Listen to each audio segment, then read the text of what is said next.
নাম আসিফ মাহমুদ সজীব ভূঁইয়া, পিতা বিল্লাল হোসেন ভূঁইয়া, মাতা রুকসানা বেগম।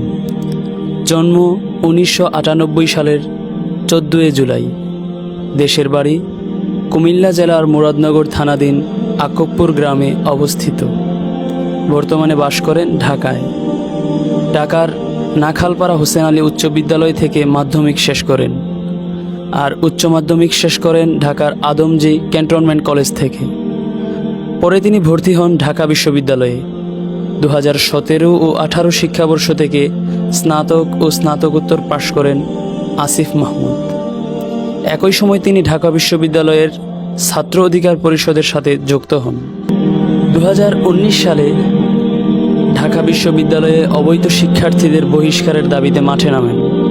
এরপর আবরার ফাহাদের জন্য করা আন্দোলনের সমন্বয়ক হিসেবেও কাজ করেন আসিফ মাহমুদ, আর এ কারণে গ্রেফতারও হয়েছিলেন তিনি। এনআরসি এবং সিএ এর মতো আন্দোলনেও সমন্বয়কের দায়িত্ব পালন করেন তিনি। 2023 সালের ফেব্রুয়ারি মাসে বাংলাদেশ ছাত্র অধিকার পরিষদের সভাপতি হিসেবে নির্বাচিত হন, বর্তমানে যা গণ অধিকার পরিষদ নামে পরিচিত।